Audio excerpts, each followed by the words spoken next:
There we go. 3, 2, 1. And this is Dean with the Two Party Podcast. I'm here with Cleveland Hughes, who he owns a gym and right there in Chicago, if I'm not mistaken.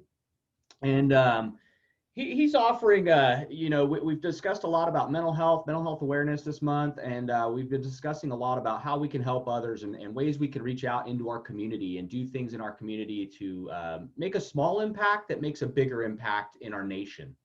And one of the ways I think that we can showcase that is through some of the things Cleveland's doing in his gym. And I'm going to give him the platform here to tell us a little bit about himself, and then tell us about how he got into boxing, and then tell us a little bit about his gym. So go ahead, Cleveland. You have the floor.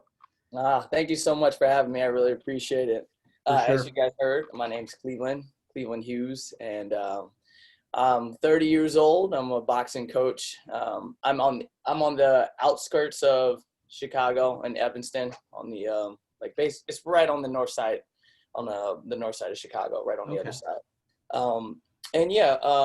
I started boxing when I was about 18 years old, and the reason why I started boxing was because I played high school football and basketball, and it was a lot of fun for me. And being in those environments, really, for a young man, it really helped build my self-esteem and help build my character.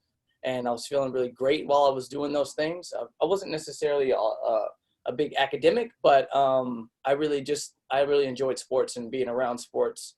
So after high school, like I said, I wasn't really an academic. So, college sports wasn't really on the horizon for me. And I was kind of undersized anyway for, college sports. I probably would have gotten killed. I was 100, I'm 5'9", 140 pounds. So it's, I probably would have gotten killed playing football with those guys or playing, even basketball would have been difficult at my size. Yeah. But, so I started to feel really low after high school because I had lost my competitiveness, my camaraderie. I had just basically became isolated. Yeah. I would sit in my room for days at a time, just playing video games, basically doing nothing, going nowhere really fast. And I knew something was wrong. So I started going to therapy, and, my therapist noticed how much I enjoyed sports and how much I talked about it and how much I missed it. And he made the suggestion, man, he's like, yeah, you are a smaller guy, to play maybe basketball or football, but, in a boxing ring, you could be the bigger guy. And I was like, and I was kind of like, okay, cool. That sounds like I get to fight somebody my size. Like, I don't got to go tackle a tight end, Cool, no problem. Like, let's try that. Makes it a little more even playing field. Yeah, I was like, I can do, like, same size? Okay, yeah. Great. I've never been in a situation where same size was a thing, so, obviously I took his advice, and, the process of learning boxing just changed my whole brain, and that's what led me to do what I'm doing now, and, supporting people with mental health issues through the sport of boxing with my patented intentional boxing training system. Like I said, I designed the program to enhance the therapeutic benefits of boxing. Yeah. And I was looking at some of that, and, like we discussed just before we started recording is, I boxed for many years, for probably 8 years total. I boxed. But I've trained, I trained for it feels like forever. Even now, I always make jokes, and my wife kind of laughs, but I'm like, I've forgotten what most people will ever know. Because I trained for so long, and there was just so much that I absorbed. And I was always one of those students in boxing where I literally absorbed it. It was like everything. I could watch somebody and kind of pick up the skill. And I trained. We talked a little bit yesterday. You were in Mayweather's gym, and we were kind of had a bad connection there. But I trained in South Tampa, down in Florida. That's where I'm from. And I trained at Cultus Gym in South Tampa. And down there, when I was training, Antonio Tarver was in the gym. In that particular gym, they were using to train him for the Roy Jones fight. And he was there, and I had an opportunity. It was a really great, and it touched me, as just being a normal citizen coming into a gym to train. It really touched me because I was able to come in that gym. And Antonio, at the time, he was using Jimmy Williams, who is an older man, one of the best trainers you could have. And that man would take out of his time when Antonio was doing some road work, or he was working on whether it be the treadmill or the bikes, he'd be doing different exercises. And Jimmy Williams would come over to me and notice me. I didn't know for the first year I boxed that I was southpaw. Mm-hmm. And Jimmy Williams came up to me with a clipboard one day and he said, "Could you sign your name?" And I signed my name and he goes, "Son, you're a southpaw. And you've been," he goes, "as long as I've been coming in this gym and watching you come in this gym, I've watched you train on the right side." And he said, "You need to start all over." Yeah. And so he kind of gave me that advice. And I had been training about a year at that time. It was really awkward. And I was like, wait. So I've been over here and I should be over here. And he's like, "Yeah." He goes, you're totally, he goes, "When I watch you, I notice you're really you're unbalanced. You're really awkward the way you throw punches." And so he literally took time out of training with Antonio to kind of spend a little time with me. And he kind of like, guided me on things. He didn't spend a lot of time with me, but when he'd come in the gym and I was there, he'd tell me what I was doing right and wrong. And I really respected that. I really appreciated that. And so after whole nother year of retraining myself to be able to fight southpaw, I just really enjoyed it. But like you said, it was really, for me, it took me out of, it really took me out of things in my head where I was stressed. I was able to go there, take out a lot of stress. I was able to go there, meet new people, kind of like you said, compete with people that are in my weight group, my size, and not have to really worry about, okay, I'm being dominated by some 6 foot something guy. And I'm 5'9" as well, so let alone, you don't have to be the guy to come in the ring and kind of pounce on the little guy, so it was one of those things where it was such a learning experience, and it took me out of so many moments of myself where I literally, I think, at that time I was at a pivot point in my life where I probably would have went down a really bad road. Mm-hmm. And it helped keep me from doing so. I'm looking at your website, and that's what I'm looking. You were just discussing the 4 principles of intentional boxing in this training program that you set up, and so I'm going to let you talk a little bit about that because I find that interesting as well. Every coach has their own dynamic of how they teach, and tell us a little bit about your approach here. Well, I mean, I think it's really it's a collection of all the teachings that I have been so fortunate to have had. But there's a lot of coaches out there, and they like some of the best coaches, they get to a level where they can say something to somebody that is well seasoned and they know exactly what to do when I mean, it almost becomes like an unspoken thing. Yeah. That communication there. Yeah. That communication is really fine tuned. It's really in tune. They say a word and the fighter turns on whatever it is that they're trying to get. And so I struggled with that. I was, like my coaches would tell me like, "You need to relax." And like, this guy is trying to punch me in the face. Like, what? Explain that to me. Yeah. And and it never went beyond relax, and I was like, okay, well, I need to figure out how to relax. And so, as I was learning these things, that's how these principles came to me. Obviously, I didn't put them on paper and create a program out of it until, years later. But those struggles that I was having in this communication, and what to do when my coaches were asking me, that's how I came up with the stuff. And it all comes down to, building a fighter's brain, really. What goes on inside of a fighter's mind, and how do you get to that relaxed state, that relaxed state of alertness, because you can't fall asleep in the ring. Right. I think it's hard to explain to somebody what it's like to be, it's almost like a soldier being put into battle. When you walk into that ring and now you have someone who's trying to take your head off, it's a whole nother world. You're not just sitting in a ring with 2 guys hanging out in a ring. You're literally defending your life. At the end of the day. Yeah, absolutely. I mean, and for someone to tell you to relax, it's like, wait a minute, why am I relaxing? How could I relax if I could potentially really get hurt in here? People lose their lives in this sport. Yeah, and our natural instinct is fight or flight. So our natural instinct is setting up our defenses immediately. So of course we're on our tiptoes. Yeah.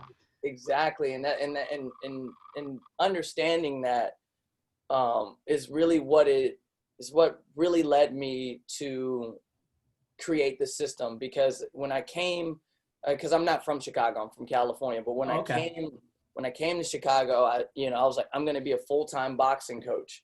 So when you change your direction, I started asking like my clients that were coming to me like, well, why'd you want to box? You know what I mean? It's like people are in shape. Like they've been running marathons and all this other stuff. And they came to boxing because they were having some sort of mental ailment of sorts, right. Depression, anxiety, domestic violence, sobriety, lots of things that, people came to me with. And I was like, well, if you guys are coming here for therapy, let me create a program that's designed that'll make it more therapeutic, right.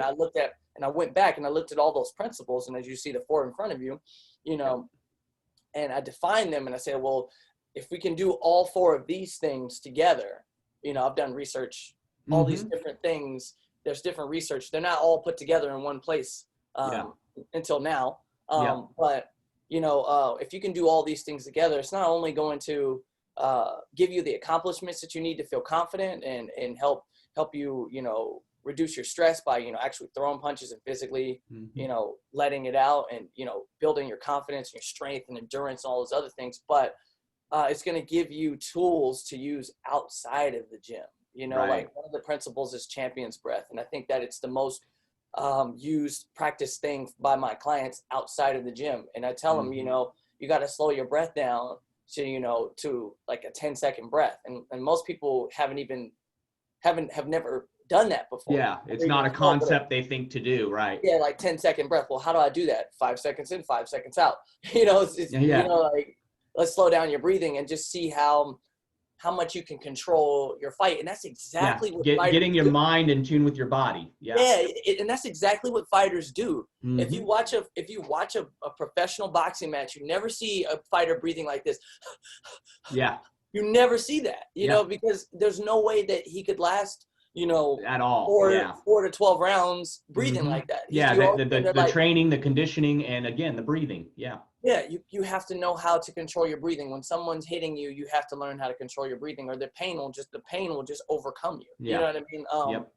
So that's basically what it came from. People wanting something specific, and obviously they were getting a lot of it, but when I got focused and I broke it down into principles, man, the results have been phenomenal. People calling me and say, hey man, like, I was just like, somebody just cut me off. And like, there's been very many instances where like I've, flagged the person down, got out of the car, yelled at them and stuff like that. But you know what? I just took a deep breath.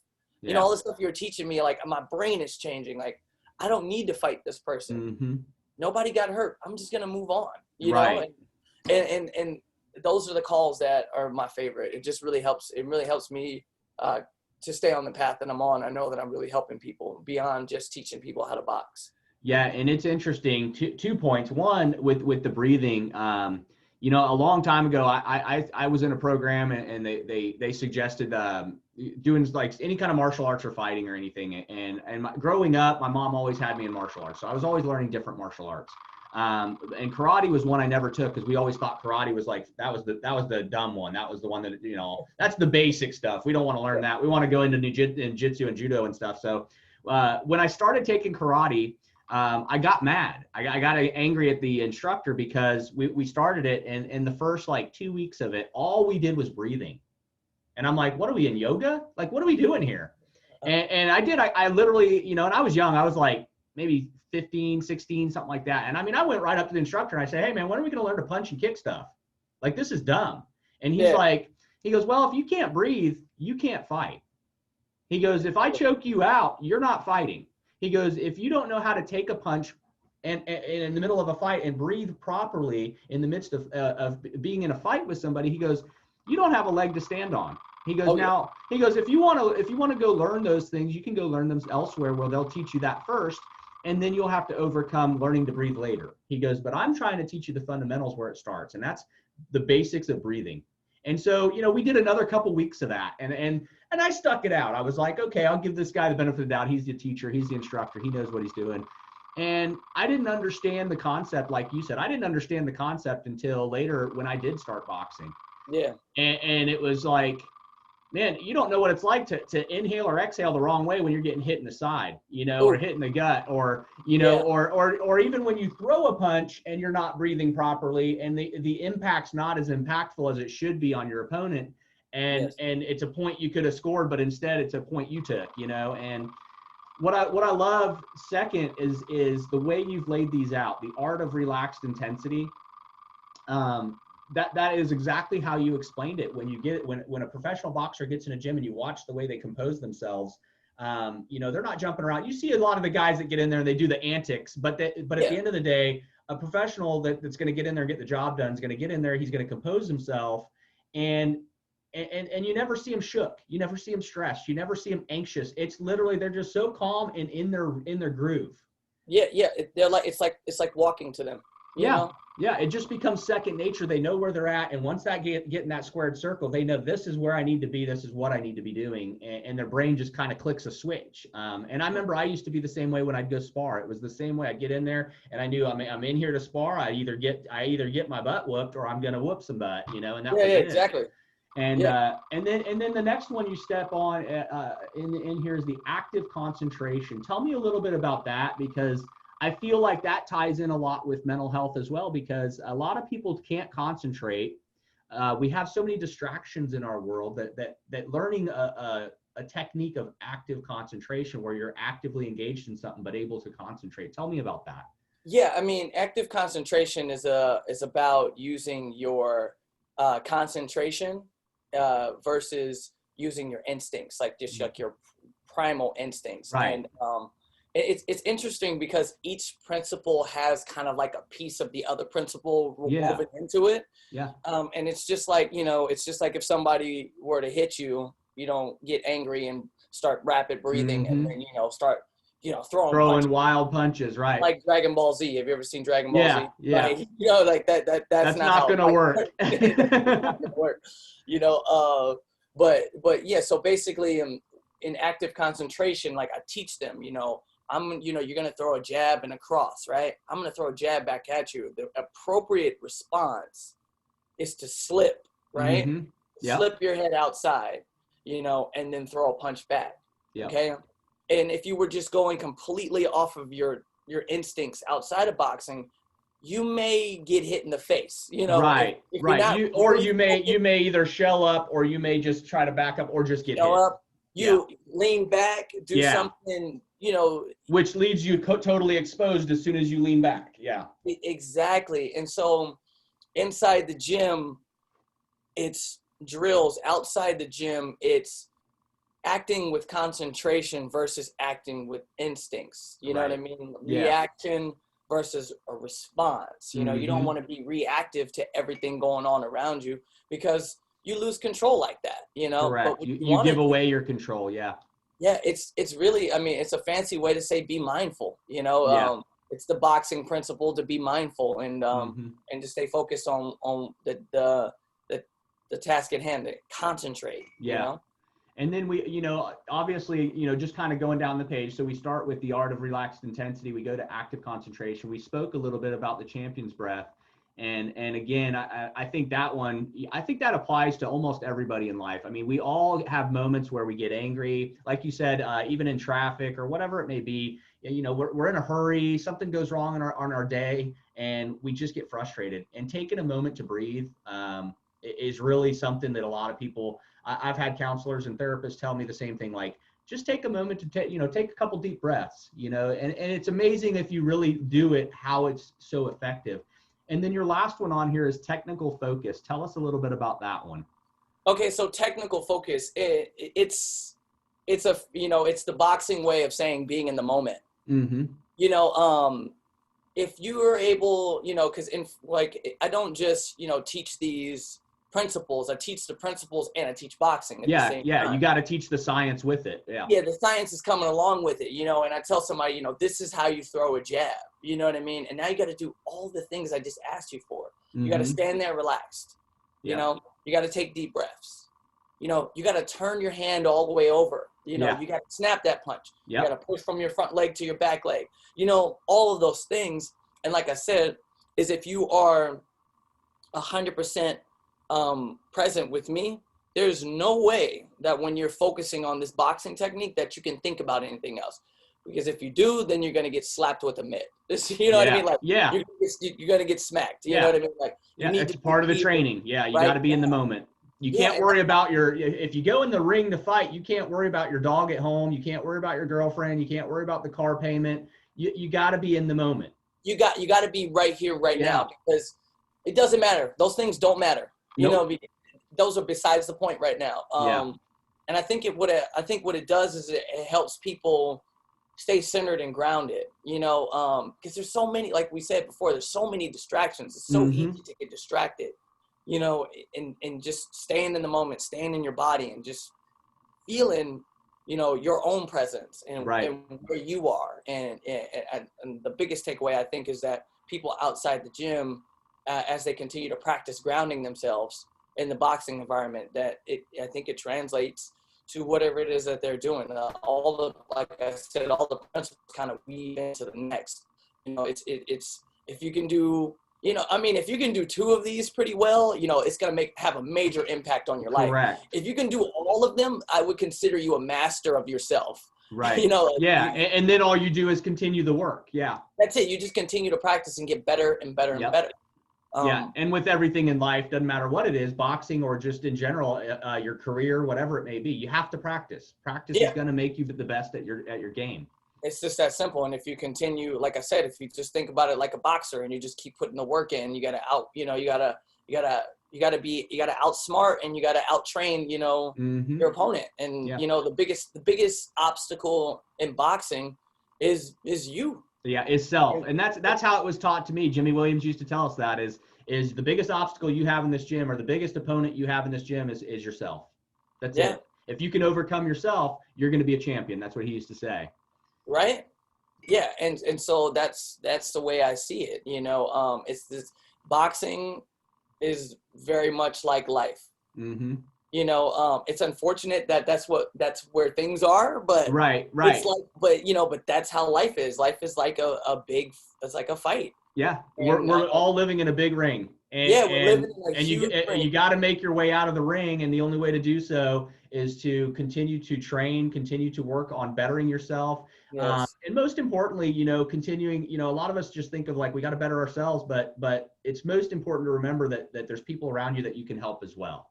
Along your journey. So of course, you know, while you're training and while you're working in this big thing we call life, it's okay to reach down and help somebody up sometimes. Yes. And I think that in going back to what we teach or what I teach, is there's the fullness that comes from this regulation, this self-regulation, this self-reflecting. And it's really hard to help somebody when your cup is not full. And what I strive to do is to help people fill their cup. Yeah, pour into their life. Yeah. Yeah, so that they are in a position where they can support somebody. Because you know, I work with therapists. You know, as you know, we work together because, you know, we're dealing with mental health, and, you know, I refer to them, they refer back to me. And, you know, therapists have to go to therapy because it's a lot of work to. It's a stressful job, and they have to face and deal with the same emotions that somebody that's damaged has to. So yeah, you know, they're exposed to, you know, if there's somebody dealing with some serious stuff, they're exposed to that same emotion and feeling. So they have to work through it. And that's why these tools are so important, because you can be there for somebody if you have a practice. Yeah. You know, you can be fully present in talking to somebody, taking those breaths and helping and you being calm and relaxed is going to help that person be calm and relaxed, you know? Yes, for sure. So this is all about personal growth, empowerment, and helping other people. This is the only reason why I'm doing this is because I'm passionate about it and I want to help people get better. And I love that. I love your attitude on that, man, because there's really, you know, in this world we live in with the craziness going on, we have these stupid elections, we have people arguing over dumb stuff on the news and media. We're in such a divisive world, and what we need more in this world than anything is kindness. And it doesn't cost a penny to be kind to somebody. you know, and what you're doing and what you're offering just in your community. Let alone, you know, people that are listening in our audience that can actually go here, check out your site, kind of look at some of these things. Are you going to be offering like in the future, maybe some more videos and stuff like that where people can actually see you at work working your training? Yes. There's I would actually love to see that. That would be great. there's a lot of stuff coming actually right now. I'm at the point where people are starting to take notice in the program, and there's too many people for me to help. You're almost ready to bring someone else in or expand. Yeah. So the next thing I'll be doing is I'll be launching I'm launching a documentary first. Very cool. About everything that I'm doing, everything we talked about today. And probably somewhere in 2021, I have a certification program that I'm going to start educating trainers and people in the allied fields about what I'm doing, and so that we can expand and help That's awesome. more people. Because these therapists that I'm working with, man, they have so many people that need my help. Well, yeah, and I think myself. Yeah, and I think it's one of those things where there's always going to be mental health awareness and issues that are needed to be addressed. And so there's always going to be a need for something like this. There's always going to be a need for somebody learning what you're teaching. And like you said, you are one person. You got to have help kind of implementing this program and incorporating it properly, you know, to make sure that you're giving the client the best potential benefit you can give them. Yes. By teaching the program the way you've designed it. And at the same time, allowing them to grow from it, and then possibly even them being the person that steps up and shares your program and becomes a coach like you. Yeah, absolutely. Yeah. I mean, I think that's an amazing thing. That's the goal. The goal is to create a resource for people that are going through things. And for sure. I'm so proud of the work that's being done by, you know, myself, the doctors, and the therapists. So like it's going to be something that helps a lot of people, and I won't allow it not to be. I won't fail at this because the world needs it too bad. So yes, I'm going to make this thing a viable option for people. Yeah, I think with our society being the way it is, it's kind of crazy, but I think the most important thing, and some of the people I respect the most are the ones that actually form a life or form a career that literally is surrounded by the fundamentals of helping other people.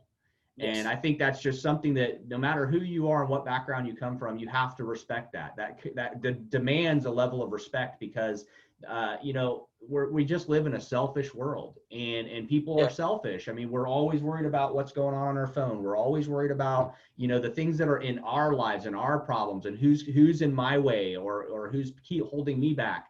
When really at the end of the day, there's people like you that are out there saying it's not all about us. It's about, sometimes we gotta step outside ourselves and really help other people, and to do that and do it selflessly and really be committed to what we do is awesome. You know, I'm going to keep following, obviously, because I just love boxing, but I love your story. I love what you're doing in that community. And, you know, hopefully next year is the year that you're able to expand in a way that this can go even to the next state, and the state after that, and the state after that. And the next thing you know is your start of a hub can reach other communities in a way that maybe other communities aren't being reached through programs like this. Do you have clients or people that come into your gym that are training for fights? I mean, people that are going, or are you mainly focused on the therapy right now? You know, I mean, there's a very big mixed interest. Like I do train people for fights. Right. But majority of the people, I mean, even they're coming to you for therapy. Yeah, that's really what it is. People are coming here because they need a therapeutic experience. Yeah. Even the ones that are training for fights. Yeah, of course. Because even your fight career is a therapeutic. I mean, it's a journey. That's what it is. Yeah. Yes. You know, I've got this guy that, you know, he's like, you know, his brain is really fast, and he processes a lot of information really quickly. And he's like, but once I get in that ring, it all goes quiet.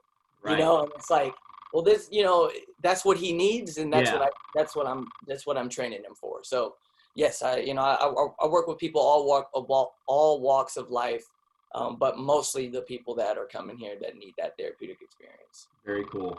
And so healingmitts.org is the website. Tell us a little, some other information where people can catch, the audience can get some resources to reach you besides the website, whether it's social media or, where they can contact you directly. Yeah, the best place to get me is on Instagram. Okay. Yes, I still use Instagram. Okay. I mean, I'm on TikTok too, but I don't really use TikTok like that. But yeah, my handle is clevelandh.fitness. Okay. Pretty easy to find. It should be, if you type in Cleveland H, for the most part, I'll pop up. Excellent.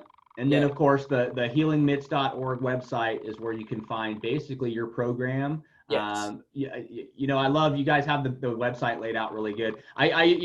Being from boxing, I've been in a lot of gyms, and you go to their website, and it's like literally like home. Here's a guy boxing, and there's the contact us, and that's it. Because yours is very informative. It tells us about you. It tells us about kind of you have that short video in there, and then it tells us about what it is, what the program is, and then it sets up your classes and shop. So for all our audience, probably healingmitts.org is a great place to get all the resources about Cleveland Hughes and his program. And I think that's probably the first step to look at. But again, I appreciate having you on. We had a little bit of mix up on getting things scheduled, but I'll tell you, I've been looking forward to this interview because I really wanted to give you an opportunity and expose our audience to something I think is amazing. Not just something that I love in boxing because I love boxing, but just something I think is amazing and that also ties into what we've been doing for the past 30 days, or will be doing this 30 days and have been for the past 2 weeks, which is really giving people and giving our audience an avenue to help other people, which at the same time helps themselves. And is there anything else you want to discuss, promote, and or other? I mean, I just look out for the documentary. Should be coming here in a couple of weeks. It'll be all on my social channels. It'll go on Instagram. It'll go on Facebook. It'll go on YouTube. Awesome. So yeah, just guys look out for that. And if there's anybody that is not okay, it's okay to not be okay. And there's a ton of resources out there. I'm working on adding those resources to my website right now, just in case somebody actually really needs something. But yeah, there's a ton of places to go. Just go on Google, type in "I'm not feeling okay," and I'm sure there'll be a phone number there for you to call. Because man, this time is crazy, and I just want to offer all my support to you guys. Anybody that's not feeling great, I'm with you. I know what's going on. Like, there's love for you, and if you ever need anything, you could just go over to my Instagram and send me a message. I will respond. I always encourage the same thing. I try to tell everybody in the audience, my friends, family, I say, if there's ever a problem, reach out. If you don't have my personal number, message me. One way or another, I will get with you, and you're not alone. And I try to always convey that message, because there's a lot of people that they could be surrounded with family. They could have a huge family, huge set of friends, and they still feel alone. I've had a lot of friends this year, three in total that have committed suicide. A good friend who literally, a neighbor of mine that lived across the street, shot himself. Had to walk into that situation. It's one of those things where, we've never, as a society, we've never dealt with this shutdown pandemic situation. It's made a lot of people really chaotic and crazy. People that suffer from post-traumatic and depression and anxiety, this has made it worse. Yeah. And it's great that you're making that, letting the audience know, hey, if you need to reach out, reach out. If you need to talk to someone, talk to me. Because I do the same thing. I think it's very important that we open our doors, be very intentional with people, be very genuine in our conversations. It's okay to in small talk and passing, hey, how you doing? But sometimes it's okay to stop a person and say, hey, how you doing? Be intentional about it. Really want to know what's going on with them. Yeah. And sometimes that's a matter of changing. Somebody could be coming from a domestic dispute or an abusive relationship, and you might be the person that's removing them from that moment to release their mind from being beat when they get home. Or on the flip side, it could be the abuser, and you might be talking into their lives that maybe would stop them from lifting a hand to a spouse again. There's just so many different things we don't understand with people and what they're dealing with, that to be intentional and to be genuine like you are with your program with people, that's what we need. We need more of that. So I love having you on. And in the future, when this documentary releases, I'd love to have you back on. We'll let that play out a little bit, and then we'll get you back on and we'll discuss, you know, what that's entailed as well. Yeah. All right. Perfect. All right, Well, man. thank you. Yeah, Thank for you for sure. having me. You have a great day. And as soon as we get all the audio and video up, I'll send you the links. All right. Sounds great. I really You have a appreciate it. great day, Cleveland. Thank you.